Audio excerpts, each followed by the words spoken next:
Welcome to Unrecord, Demodernising and/or Uncolonizing sound objects with sound artist and researcher Budhaditya Chattopadhyay. In his practice, Budhaditya uses a wide range of media including sound, text, moving image, large-scale installation and live performance to address contemporary issues of climate crisis, human intervention in the environment, migration, race and decolonization.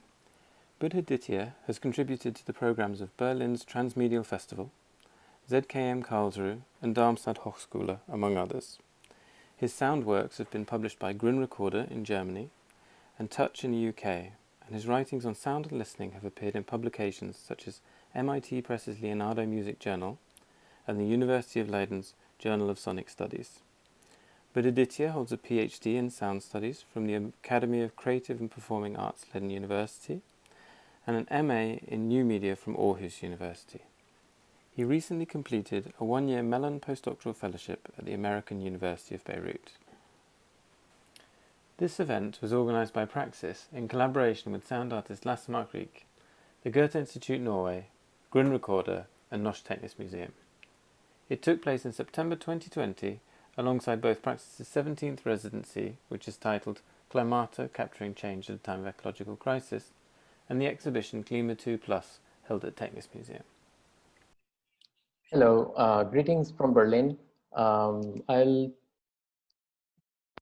perhaps, based on how things go, we'll divide the presentation into 3 acts. First act will be focused on the research paper I have been working on particularly for this talk. And the second act will have a kind of self-questioning autoethnographical approach, and which I can call loosely interview, talking with myself as kind of soliloquy session, a very small little intervention. The third act will be a reading from the book The Nomadic Listener, which just came out from Ehrenbody's Press, Berlin, with a release from Unrecord, the organizer of this, one of the organizers of this series of talks.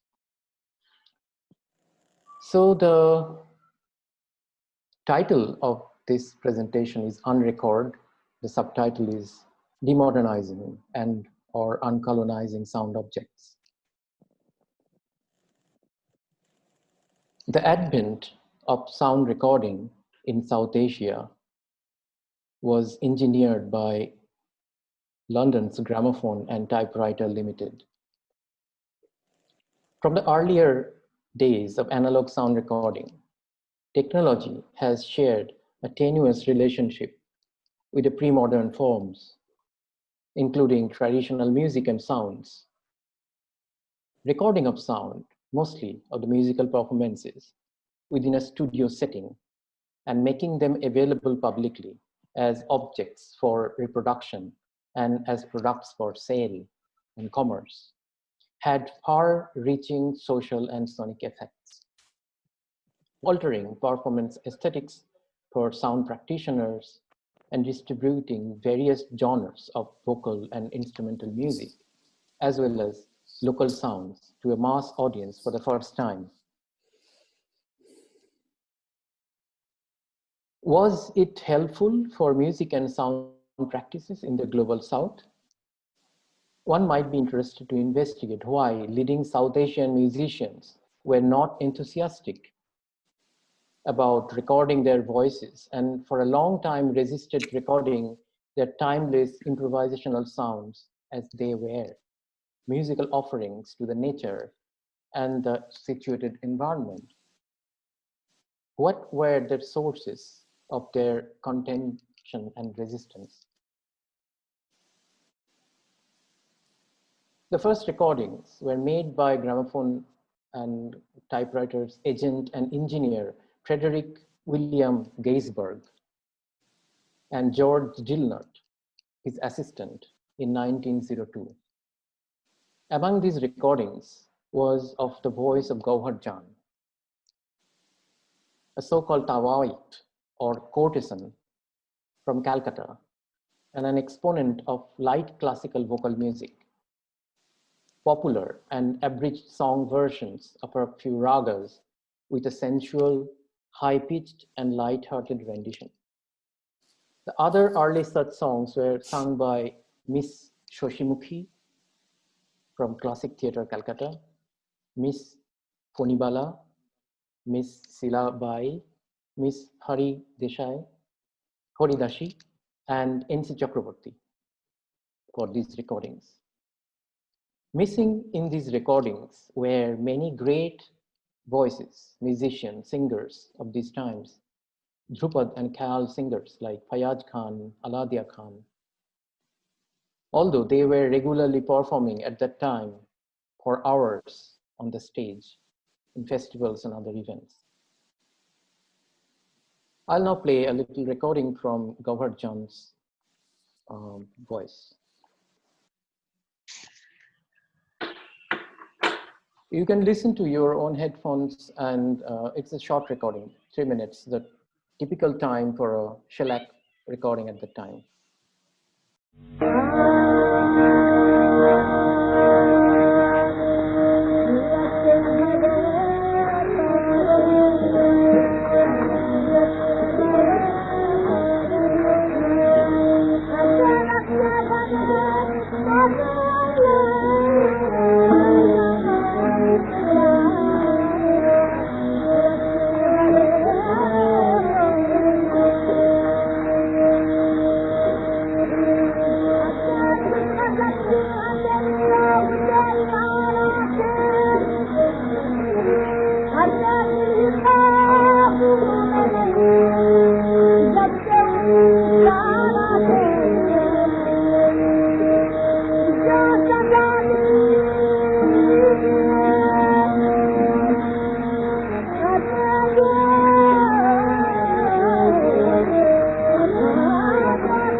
You could hear that she, at the end of the recording, she said, Gauhar said, "My name is Gauhar." And that was kind of significant. I'll come back to that self-proclamation and recording of her presence later on. Why Gaharjan is celebrated as the first voice recorded in India, but not the others? Because I mentioned a number of names like Shashibala, etc., but not the others, those others who were also recorded at the same time, because the others were natives and Gaharjan was not. Both her parents were Europeans. And British colonial officers could relate to her quite easily because of that racial lineage. This colonial connection made her the prima donna of early ethnographic recordings in South Asia. She quickly figured out the economic potential of recorded sound as a commercial product for sales. Within a few years, her income from sound sales picked up manifold. The early days of the gramophone industry in South Asia can be examined from various perspectives, including 1, the historical and social background of the first recordings, such as the peak period of imperial expansion of the British colony in India through trade and new markets. Second, the manner in which early recordings were marketed through colonial mapping of auditory and musical cultures for exploitation and consumption to making profit. And third, the way in which musical forms and intricate vocal genres like Dhrupad and Khayal were adapted, rendered, or compromised to suit the requirements of studio recording, marketing, and sales abroad, and also in global south, throughout global south, like South Asia, Africa, Middle East, where there was no such market before. These early gramophone recordings were termed as an ethnographic expedition for quantifying sound in the colony and expanding markets for the colonial company, gramophone company. There was little or no interest in the cultural practice and aesthetics of local music and sound. This is what an eyewitness recalls, quote, Frederick Geisberg, the very first sound engineer for the gramophone company, first approached a local agent to choose and prepare some musicians for recording. The agent was not interested in talents at all. He wanted to choose somebody with English ancestors. Having learned that, Geisberg asked the local police to accompany him to social events at theaters and concert halls until he finds a talented musician. The musician who eventually complied with his or her requirements, his requirement was a famous singer-dancer who had been known by many of her nice and sentimental voice. Performances in local courtesan quarters. She accepted the invitation, for which she received 3,000 rupees at that time. The following morning at 9 o'clock, they appeared at the studio. There appeared at the studio a young lady in the company of musicians and family members.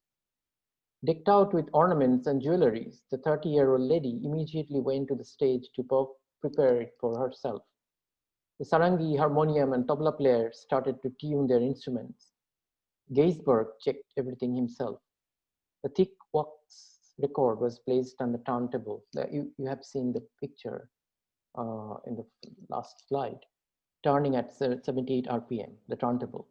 The huge recording horn was attached to the wall behind the musicians, its mouth practically bending into their faces. Sing out loud, the instruction was announced. At the end of the recording, the singer said, "My name is Gaharjan." You already heard at the end of her recording, she said, "My name is Gaharjan." Later, she threw a lavish party for her pet cats after a stupendous monetary success. Musical quality perhaps was not central to this practice.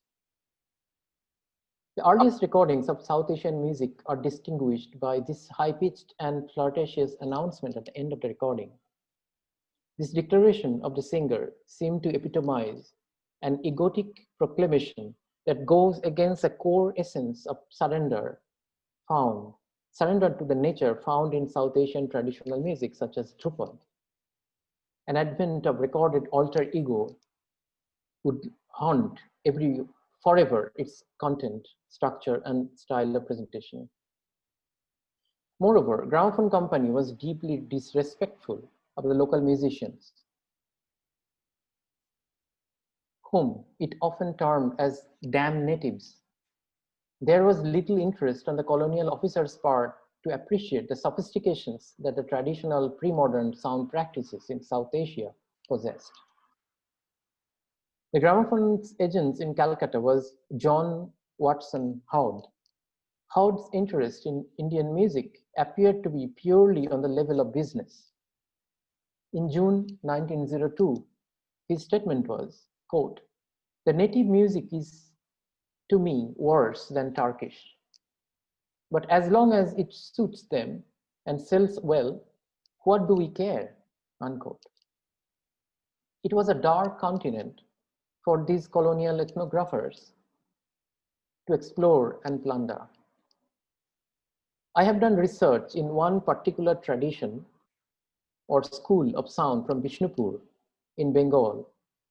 One recording from this elaborate style exists in a truncated and reduced form, hinting at what would be the quality in an original performance based on situated sonic improvisation, mostly inaccessible in a 3-minute recording on a 70 RPM shellac disc.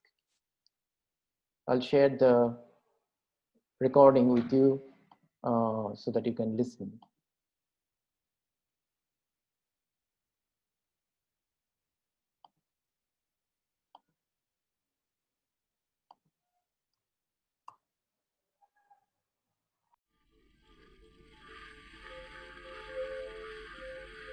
ভালো জানাবো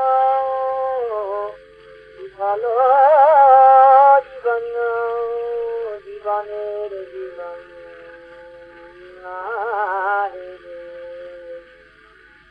ভালো জানাবো ভালো জীবন জীবনের জীবন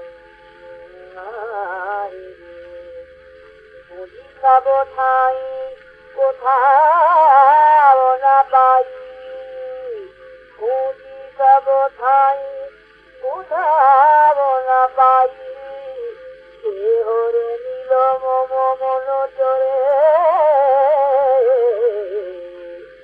ভালো জানো রূপে ডালে বসে ডাকি পাখিরে জাতি চোখে যাই পরম পিতারে কি বলে ডাকি কি বলে যে আমারে দেখে দেখি যদি পাইরে সুন্দর ভ্রমর করি গুণ গুণ গাই সবই যাই কর গুণ খাও আমারে অনিরে নিপুণ বিধানে ভুলালে কেন ফুল ফুল হাসি তু সকলে যে চোখে যাই পরম দয়ালে বাড়ি ধরি বল কেমনে বাজিলে ধনে তুলিলে কারে কৈলাস সুমেরু ওহে বিন্ধ্যাচল বিবাহ উচ্চ করি বিহারি বল করে তো বিহেরে নন মজা বল বিশ্বম্ভর বিশ্বেশ্বরী সুনীল গগন নীল আবরণে আবরি রেখেছে বুঝি প্রাণ গঙ্গে বলো আবরণ বারে নয়নে রে মন প্রাণ জুড়াই রে ভালো জনম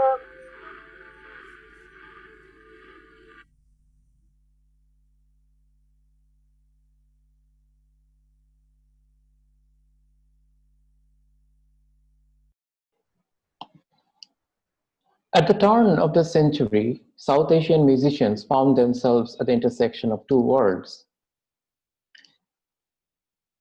both musically and culturally. The early days of the gramophone industry in South Asia marked a new phase in the interface between South Asian music and the West. For the first time, South Asian musicians entered the world of Western media. In Western terms, for example, Indian music and musicians were no longer curiosities written about by a few 18th and 19th century enthusiasts. Nor was this a manifestation of early 20th century ethnomusicological inquiry. The first Indian gramophone recordings may have been of interest to ethnomusicologists of the time, but that was not the reason that the recording industry was formed in India. The main purpose of the recording industry was to put in place a crude capitalistic system within a community of practitioners who were devoted to their craft of embodied sound through true presence and subjective devotion to natural forces. That's how ragas were reflections of natural temporalities. And each raga was dedicated to a time of the day. For example, Darbari was for midnight, Bhairavi for early morning. In the pace and in the building up of fluid architecture of a traditional Dhrupad alap was a deep connection to the natural pacing and free movement, such as the passing of clouds, the flow of wind through the leaves, the movement of bees, the coming of rain. What recording industry did to this unorganized, free-flowing, timeless, and natural practice of sound was to trying to transform this emergent auditory situation into a cultural mode of transmission and schizophrenic consumption. Recording was a deeply damaging intrusion. Drawing on Walter Benjamin's suggestion in his work Art in the Age of Mechanical Reproduction, one can say that recording and sonic reproduction indeed compromise the aura of sound, at least in South Asia.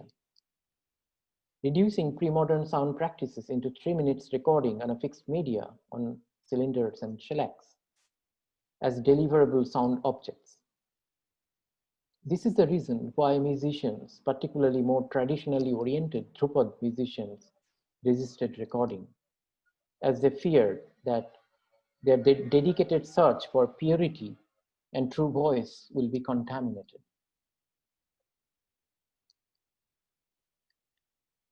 Dhrupad was the last storehouse of knowledge of the Indian sound tradition.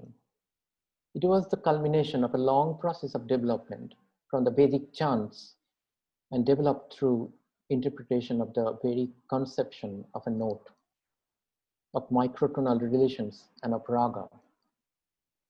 The conception of raga was based on the older system of Shruti, gramas, and murchanas, and the concomitant use of an oral system of sound and resonance through what are called the Vedic swaras, Udatto, Anudatto, and Svarira. That got supplanted by the new Thata system based on 12 notes around the 17th century, with the older system surviving as esoteric knowledge within the few traditions, transmitted orally from one generation to the other. This is a picture of Rudrabina, which is a very traditional instrument in India and South Asia in general. And now we'll hear a recording of Rudrabina, played by one of the finest Dhrupad performers, Ustad Jia Moinuddin Dagar. I'm sending the link to all of you.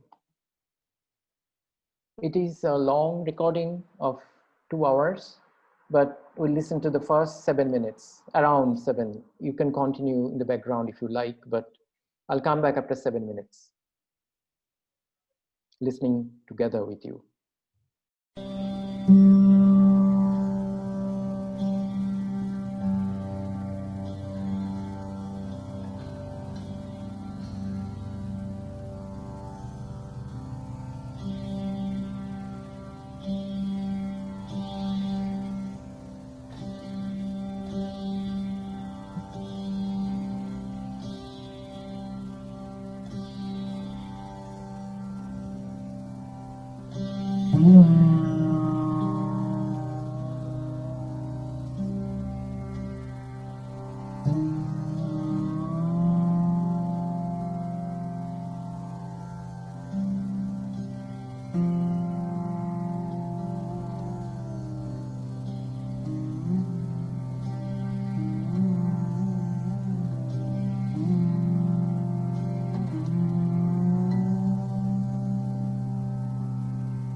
Hello everybody.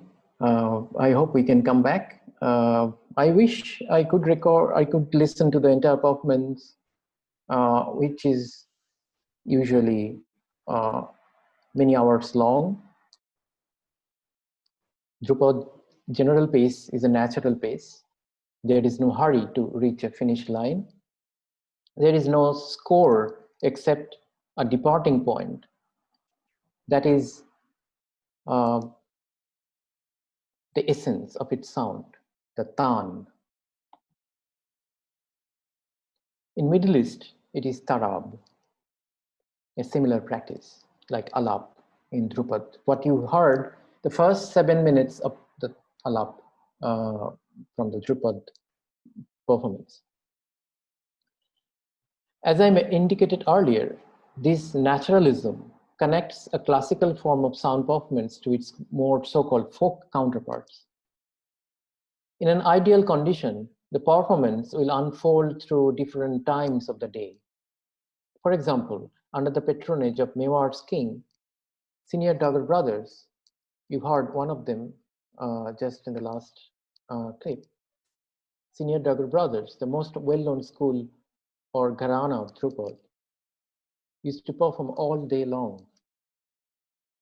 This naturalness was impossible to capture on a mechanical disc or cylinder. That too, in the 3 minutes duration of early recording time frame.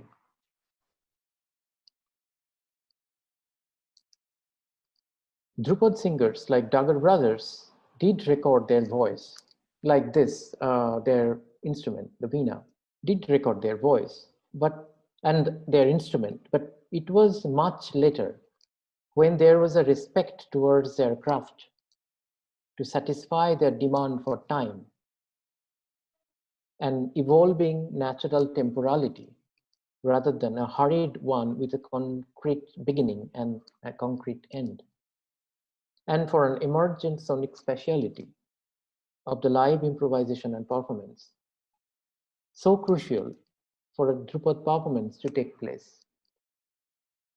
Many of the recordings of Drupad that are available today, like this one, in public domain or on commercial formats like LPs or CDs, were made not by colonial capitalist recording engineers, but the private collectors like Mewards, who were admirers of their art and craft,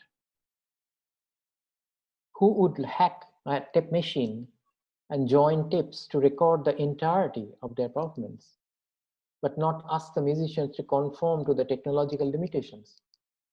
Many of these recordings were made by amateur local recordists and private collectors as well, such as my late brother-in-law, Shorbari Rai Chaudhary, the well-known Indian sculptor and music collector, who used to hang around musicians with a reel-to-reel recorder and record live improvisations and performances on different music festivals and events. These recordings made by Indians were considered not important documents, but a partial trace of the sound generated during a live performance, while the ephemerality of the live improvisation remained uncapturable. Once Rai Chaudhary was hiding under a bed to record a musician's riyaz or daily rehearsal performance.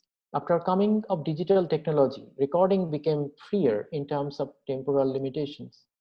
One could record day long without disturbing the sonic meditations of the musicians. However, when it came to making them commercially released, time constraint is still a big factor. And there were many damaging compromises still made. For example, in length of a raga rendition due to releasing it on a CD or an LP. These recordings are still dissemination of a knowledge system around sound and transcendence, self-study and formation of sonic subjectivity, but not the real thing. The real thing is always the situated performance in true presence and participatory listening rather than recording and consumption. Listening without recording is resistance. We'll now listen to another performance by Gundicha brothers, who are contemporary performers. One of the brothers recently passed away. I'm sending the link to everyone. Hopefully you will get it. Let me check if I can send it to everybody. It is a raga, darbari, which is performed usually at the middle of the night. So we are kind of mistimed at the moment, but yet you can understand the spatial architectural nature of the building up of the sound world. This is a vocal performance.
No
I'm very sorry to come back. I wanted to listen to it all day. I'd prefer personally, but we don't have much time today. We need to wrap up. So, given this deeply meditative unfolding of a pre-modern sonic system, modern recording and reproduction technologies managed to disrupt the integrity and naturalness of the performance and improvisation. This disruption in South Asian sound world was initiated by Gramophone company during the colonial era at the beginning of 18th century. The medium of recorded sound turned Indian music and many other traditionally oriented music in the global South and sound performances into sellable commodities. Through the intervention of Western technology, the financial and economic potential of musicians within South Asia changed radically. At the turn of the 20th century, Indian music was still an untapped market, and the gramophone arrived in India only a few years after its invention in the West, 1902, as I mentioned. In the social realm, recorded sound brought many forms of classical music were invented, customized, or appropriated in recordings, such as the light-hearted and shorter version of performances like Tumri, Dadra, etc., onto the mass market due to the relative easiness of recording them, because they are shorter in duration and not so complex to perform. Traditional sounds like Drupad that you just heard, or a little glimpse of what the performance would be like. Traditional sounds like Drupad, on the other hand, had to go to the background and into the obscurity for many years. The gramophone, and later film and radio, all modernist inventions of the West, irrevocably altered music and broadly the sound practices in South Asia and the global South in the 20th century. As explained, many South Asian musicians were reluctant to face the phonograph for a number of reasons, including also an apocryphal apprehension that the recording media would suck the sound out of an artist's voice. Musicians' more concrete concern were centered on the sudden public availability of their art and the limitations that recording imposed on performance time. Over the course of the last century, these two concerns have shaped both the practice and the content of traditional sound. In its current form, especially in terms of the social milieu in which it is practiced today, the availability and free access to sounds on a digital platform had helped share in the knowledge system. Over the years, as technology has advanced, musicians have adapted themselves, balancing adherence to classical structures against the pressure to remain relevant. Today, traditional sound practices like Drupad are surviving, though in a relatively appropriated form and format, through freer access and sharing, rather than being muffled by recording's early dark beginning. So to wrap up, the sound objects under consideration in this talk include recording media such as early shellac discs and wax cylinders, tools of Western modernity that were distributed and employed throughout the global South as components of imperial and colonial invasion and plunder. Recording in the sense of fixing sound via these technologies was both an alien and mutating idea for many of these global south established sound traditions that like Drupad, Tarab. The imperialist mapping of these alive and organically rooted sound worlds to the recording of the timeless improvisations of South Asian and sonic performances in many other parts of global south proved both intrusive and objectifying, cutting across cultural and philosophical traditions and practices that were thousands of years old. To theorize, to give a kind of theoretical ground to what I am claiming. In Indian linguistics and aesthetics alone, the potential construction of multiple meanings from single sounds and speech acts, the transmission of immeasurable poetic expressions, and the explosion of affective resonances through mindful listening are theorized within the long-standing concept of dhvani and Sphoṭa. Following the critical readings through the ancient philosophers such as Anandavardhana, circa 820 to 890, the author of Dhandaloka. I'll share with you a screen of the book. Let's see if I can find that. Dhandaloka, Anandavardhana. And the philosopher Abhinavagupta's circa 950-1016 commentary on the dhvani theory, exploring the notions of dhvani and Sphoṭa. The dhvani theory is understood as dividing the sonic event in terms of dhvani, that is sound heard by the ear, and Sphoṭa, sound grasped by the intellect, recognizing sound's multiple possible interpretations upon listening. This perspective suggests a poetic and contemplative state potentially generated by listening. For example, a Drupad Alap and Murchana that you heard, a bit of that you heard. Indian aestheticians like Abhinavagupta have made meticulous studies of both the meaning and emotive context of sound. According to them, sounds have at least two meanings, one literal meaning, which is described as dhvani, and the other suggested meaning, echoing the literal meaning of sound but going beyond it to accommodate the emotive context of the listener as Sphoṭa, or bursting out of energy when a multitude of sonic associations are released upon its occurrence in immediate reality, and further in the listener's mind, grasping it in subjective and poetic contemplation. Little wonder, therefore, that the colonial pursuits of a hurried and arrogant sound recording onto 3-minute long cylinders or shellac discs were met with resistance by classical musicians.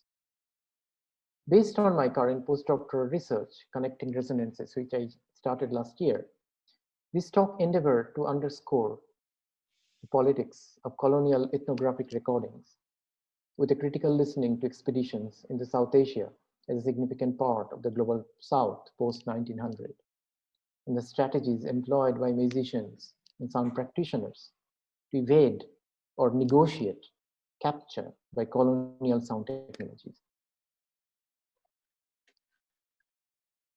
Thank you.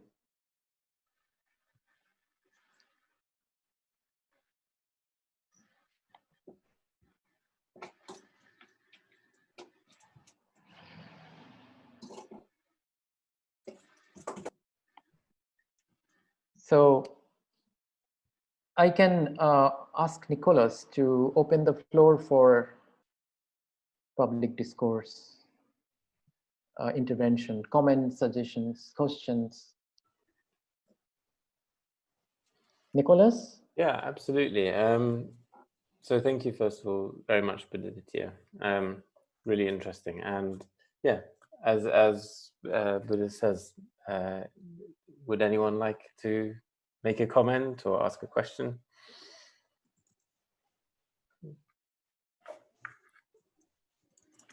I have a question. This is Deb. Hi, from Toronto. Hi, Deb. How are you? Fine, thank you for posing your question.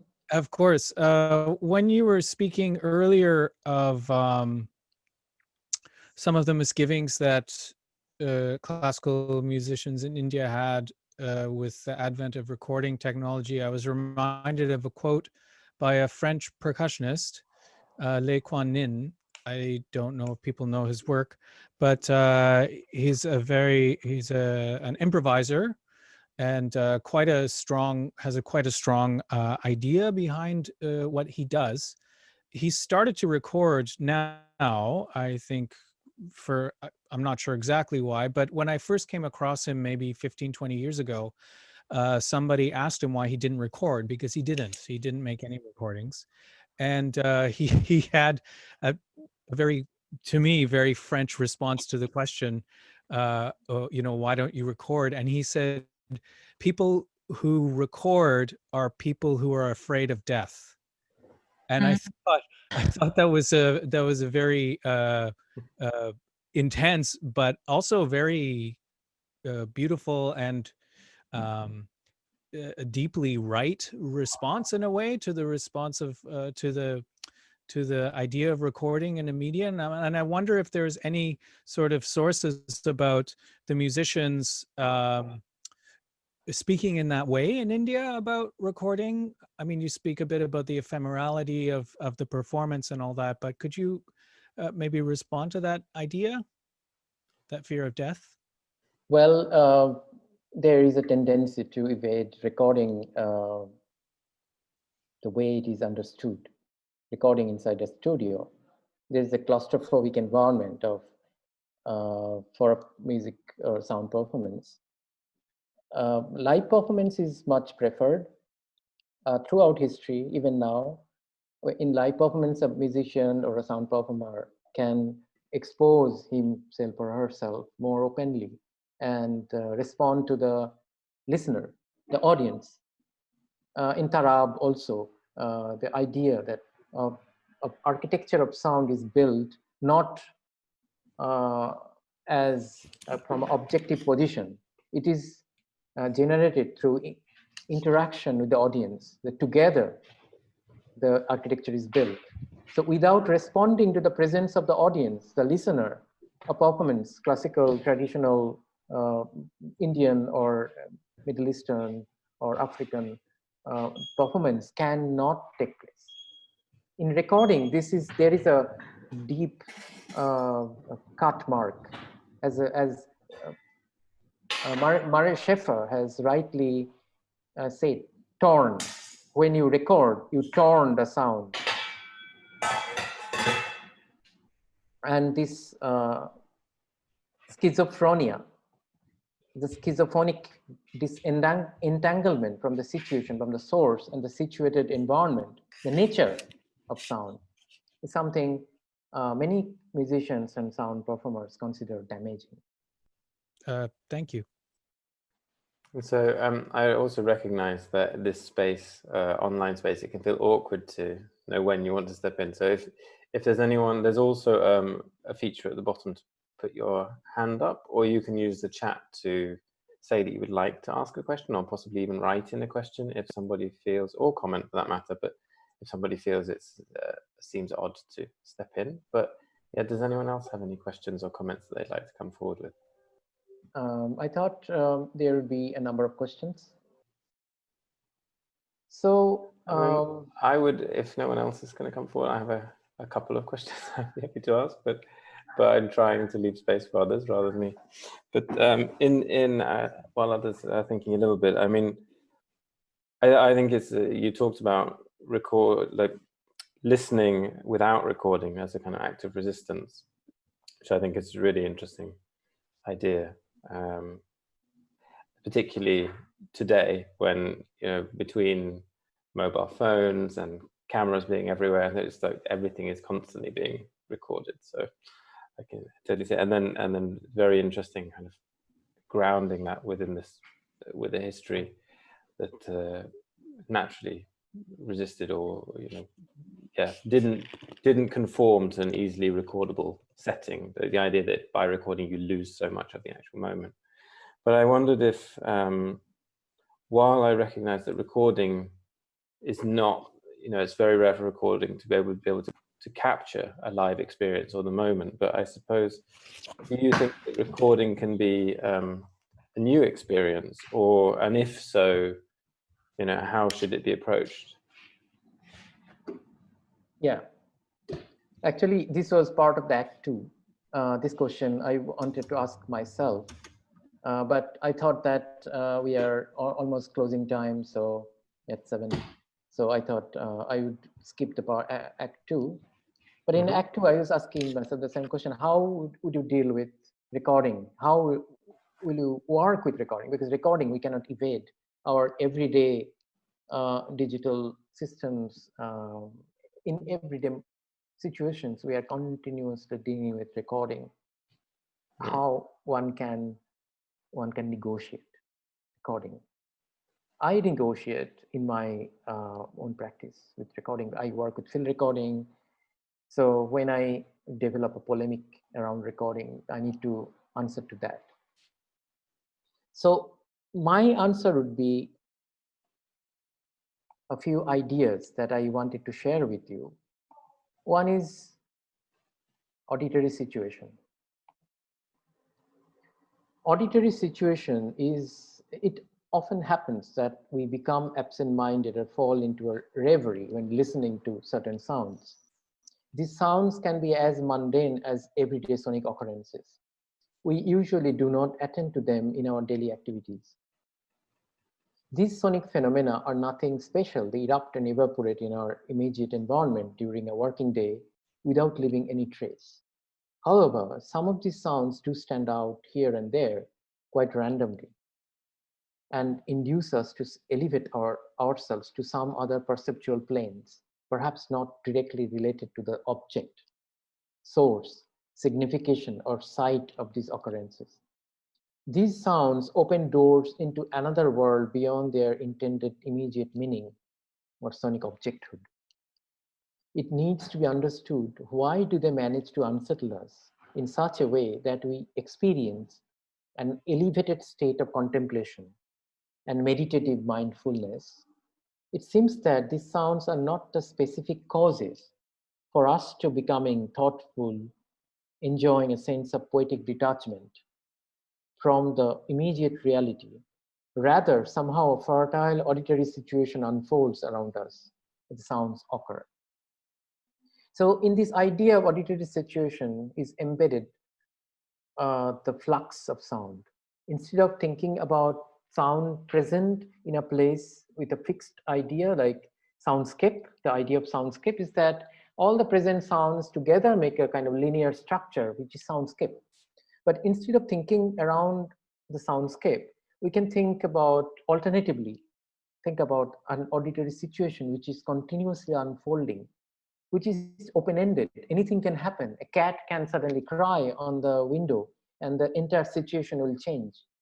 So this flux, this open-endedness may involve some sort of poetic, contemplative, like unfixed mode of listening. And this is what I call object disorientation. So in my own practice, when I deal with recording and when I deal with sound, everyday sound, then I always respond to these ideas, these few coinages that I think are very much operating in my own practice. Object disorientation, what I mean by object disorientation is an emphasis, a shift in attention away from everyday numbed in attention to a careful and concentrated attention to sounds and their resonating affecting qualities. In short, a listening to the process of how rather than the immediate what is of sound. This spatial attention can be achieved by being mindful of sound's fluid movements from one state to the other, which produce an elevated experience involving the contemplative state of the listener rather than seeking an immediate meaning for the epistemic knowledge. In my artistic works, I have been exploring these ideas, underscoring the methodological question of articulating these fluid sonic states into exploratory text, for example. The book that I wanted to share with you, but time may not or maybe one piece I can share with you, is based on this idea of objective orientation, which often take poetic forms. This particular emphasis on the poetic attributes of listening provides with a context for exploring the unexpected splendor of everyday sounds and their transcendental potential, such as the Drupad performance, which is unfixed and which is transcendental in a sense that it is not fixed within a particular media. It is alive. This aliveness can be attributed to sound in the everyday environment. How can we engage with this alive sound environment, the auditory situations? So my book came out recently called, the title, The Nomadic Listener, and which deals with these ideas of auditory situation. And this book, if I may show you, the nomadic listener. We have 10 minutes left, so I might read and share with you a few sound recordings related to the book project.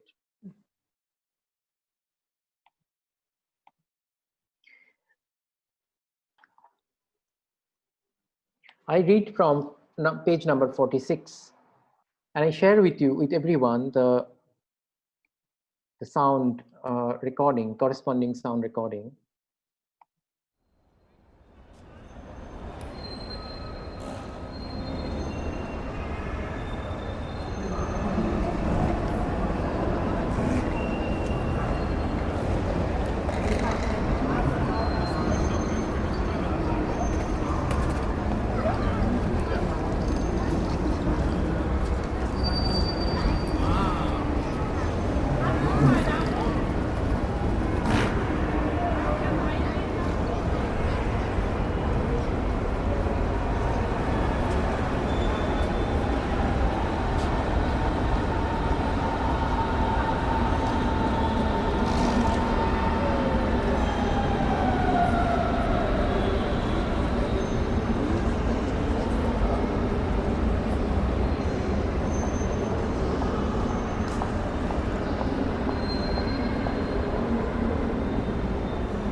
My eyes step out of myself and stand apart, questioning my presence. The gaze seems like a ruthless sword shining under a mellow sun. My ears disentangle themselves from the ego and tend to float around my head. Their silence appears oppressive and alienating. I do not know what they hear, as they don't seem to listen to the monologue that my embodied self aims to develop. As the disembodied eyes and ears meet halfway in the heavy air of today, their mutual disregard for each other and the irreparable dissonance in their encounter become apparent. Henceforth, the body that connected them previously now fails to comprehend the ensuing conversation across the disenchanted sense modalities. My listening ability is unsettled and displaced by a shrill monotone that persists over a longer duration. As time passes, the monotone pervades and engulfs the disintegrating body through a process of normalization.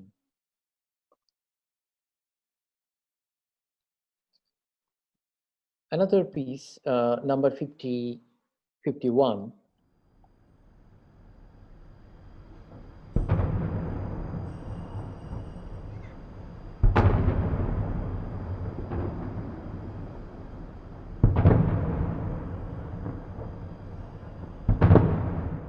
But I can also see that there are a couple of questions coming up Okay, in so the chat. Would you like yeah, to? So address let's this? attend to the questions. Yeah. Okay. Oscar, you said you had to leave shortly, so would you like to go ahead? Yeah. Yes. Can you hear me well? Yeah. Yeah. First of all, Buddha, thank you really for the lecture, and thank you, Nicholas, for inviting me. I just have a certain perspective of the, I mean, let's say the authority of non-recording, another kind of look at it.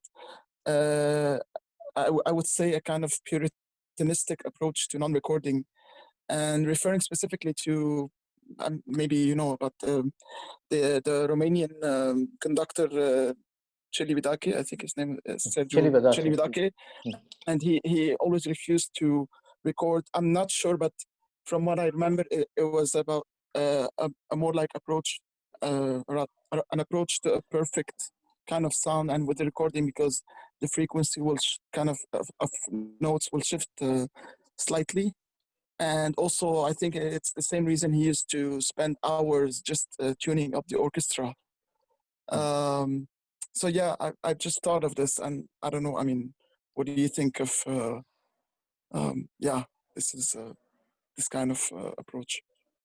Yeah, of course, one can suggest that the position is Puritan and conservative, and that's also another question I was thinking of asking myself: whether are you taking a traditionalist, conservative position? I was asking myself in the Act 2. So my position is ambivalent.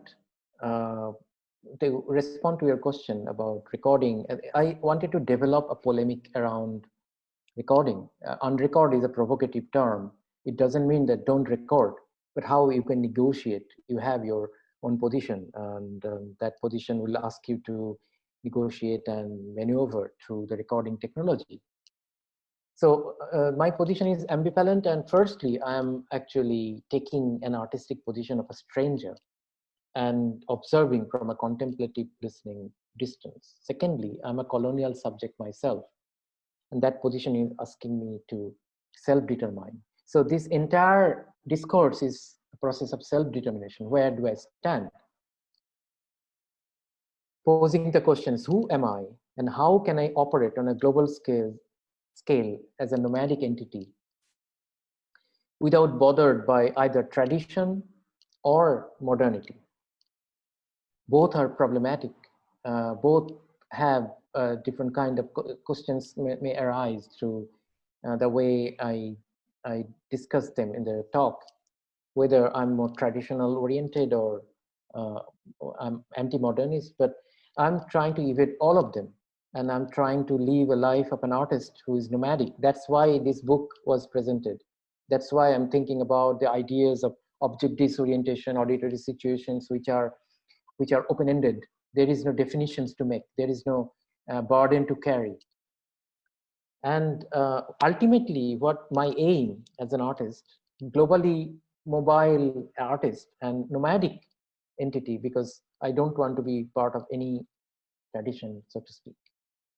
I'm aspiring for a reciprocity between different histories and segments of people on the globe, such as East and West, global South and North. We can argue that they don't exist. And they are divided primarily by a geopolitical narrative driven by a colonial model of interaction. But basically, all are the same, right?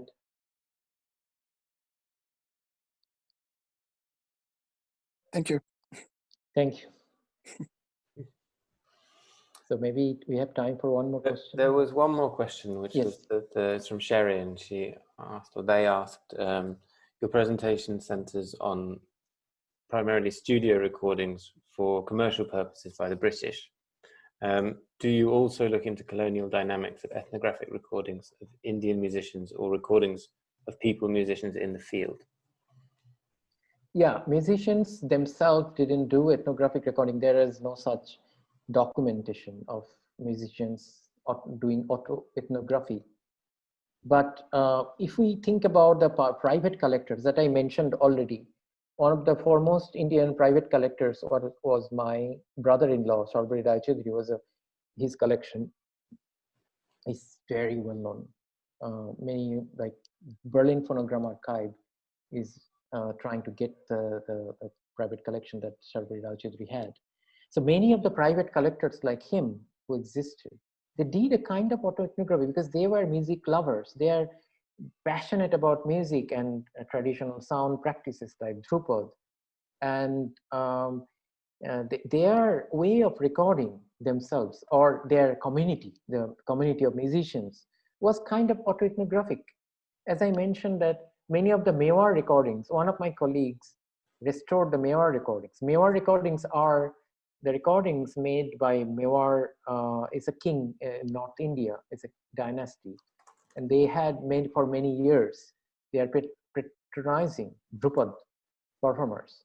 And so during the patronage of Dhrupad, the Dagar brothers, one of whom was featured in your listening session, Dagar brothers were recording some of their own performances all day long, like joining tapes together so that it doesn't limit themselves to 3 minutes. They can record 3 hours. Their performances were generally 6 to 7 hours. So you need to maneuver, you need to hack the system, you need to develop your own methodology. So I would say that some of the recordings that music lovers, music collectors, private collectors made of musicians were autoethnographic in nature. So they could be interesting text for how they negotiate with recording and how they hack into the system, the technology, and they negotiate. Does it respond somehow? I think so. I think Sherry, do you have any response? Sherry's still here. So. But as we should wrap up in the next couple of minutes, Budhaditya, you mentioned your book. If anyone was interested in reading more in that, how would they do so? How would they get hold of a copy? The book, The Nomadic Listener. Mm-hmm. I can share a couple of links to everybody so that you get to, let me check. Perhaps there is a way. Green Recorder in Europe. Just a moment. So in Europe, you can order through Le Presses du Ril in Europe. And in US, you can order through DAB Books, art books. So these are the two sources where this book can be directly ordered and you can get a copy from them. Also, I guess that those kind of large-scale conglomerates like Amazon, etc., they may have copies. But these are the two recommended sites in US and Europe.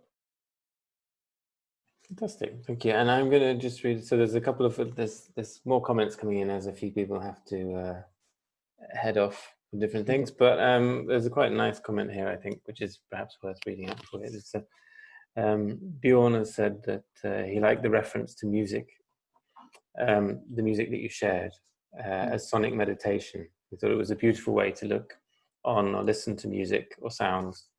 And he thinks the music in the world would be a totally different thing if this perspective would be unleashed and internalized in people's relation to music. There's more a reflection than a question, but he said, thank you for the brilliant talk. Thank you. It was a pleasure. Yeah. And as we do wrap up, I'll say thank you everyone very much for joining us, for your questions, for your comments, and for your listening. Thank you very much, Budhaditya, for the talk. As I said at the beginning, this is part of a series. And so the next one is actually on the 29th of September. And that's with Hildegard Westerkamp. And it's called under the title of Learning from Sound. There's a link at the top of the chat for more information about that and other events. Yeah, and I'm just quickly going to check these comments to see if there's more coming in. But yeah, just one request. I was stuttering in some places, skipped a few words. So if you keep a recording, maybe it's possible to edit those little mistakes out. I was reading from another screen, so there is a distance, so I had to. I mean, a couple of mistakes were made. That's fair enough. And as Buddha mentions the recording, we have recorded this. We need a little bit of time, I think, potentially to edit in some of the music that was played kind of externally, and perhaps just tidy it up for easy listening. But we do intend to make it available at some point. Yeah. So I'll send you the files separately so that you can later add. That'd be brilliant. But yeah, thank you everyone so much for joining us. Okay. And yeah, bye-bye.